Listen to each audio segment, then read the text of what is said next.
Hello hello, alors on va faire une pâte sablée pour refaire encore des tartes amandines à la demande de monsieur. Donc j'ai mis dans mon robot, donc j'ai mis 250 g de beurre mou. En gros c'est le beurre pâtissier, il ramollit super vite, je l'ai à peine sorti du frigo le temps de la peser que ça y est en fait je peux la travailler. Donc voilà, je la fais travailler, juste le temps qu'elle ramollisse un petit peu. Et je rajouterai après 125 g de... Donc je disais 125 g de sucre glace que j'incorpore petit à petit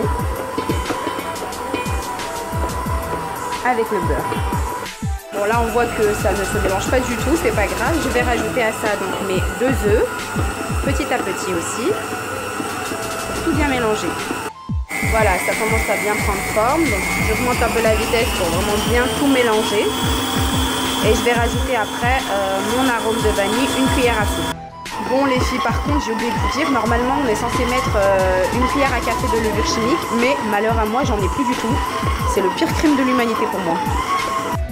J'ai rajouté 500 g de farine et là je vais remélanger pour bien homogénéiser la pâte. Et après je la travaillerai légèrement à la main juste pour la mettre en boule et c'est tout.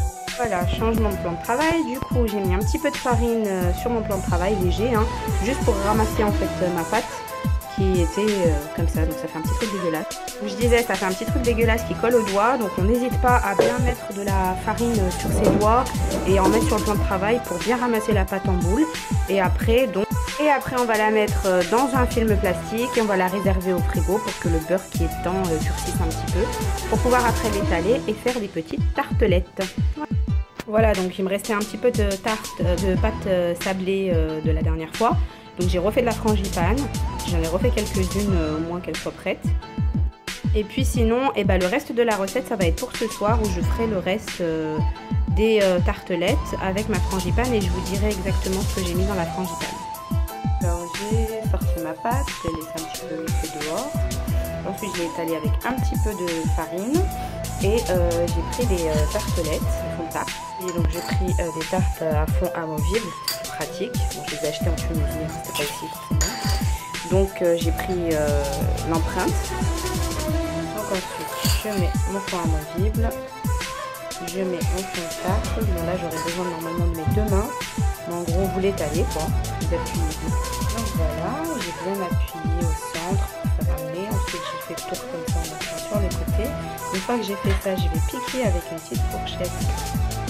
Une fois que c'est fini, je vais mettre des petits papiers sulfurisés que j'ai pré-découpés et après je rajoute des petites billes. Alors moi ce que j'ai, c'est des billes de tuile. C'est des billes de cuisson en céramique réutilisables à volonté. Voilà ce que ça donne et on les laisse 15 minutes au four. Vous avez vu, ça c'est ma frangipane que j'ai déjà préparée tout à l'heure.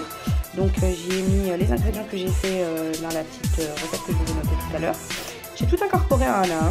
C'est sorti du four, elles sont très cuites. Donc j'enlève les petites billes qui sont dedans. Hop. Et donc ça me donne ça, hein. On voit que c'est pas cuit hein, de toute façon. Ah, donc ensuite j'ai pris ma farce, ma frangipane, que je dépose dedans grossièrement. Hein. Franchement, je vais pas dans le détail. J'y vais franco. Garni, plus ou moins toutes. Ensuite je vais venir prendre mes amandes effilées que j'ai achetées à Carrefour, hein, tout simple. Et je vais les saupoudrer par-dessus un petit peu. Voilà.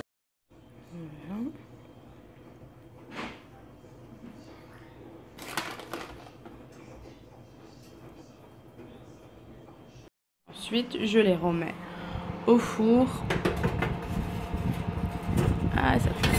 Voilà. Pareil pour 180 degrés à... Donc 180 degrés à peu près pendant 10 minutes, 15 minutes max. Voilà à la sortie du four, donc elles sont encore un peu chaudes, donc voilà, elles sont bien cuites derrière, elles sont bien cuites dedans, elles sont encore moelleuses, mais ça c'est parce qu'elles sont encore chaudes. Donc après de toute façon une fois qu'elles refroidissent, elles durcissent un petit peu, donc faut pas s'en inquiéter, c'est normal. Bien mettre dans une boîte hermétique pour pas qu'elles durcissent trop. Voilà les filles, n'hésitez pas à me laisser des petits commentaires, enfin des commentaires, à m'envoyer des petits messages pour me dire si vous n'avez pas compris un truc ou si vous avez besoin de plus d'informations. J'espère que ça vous a plu.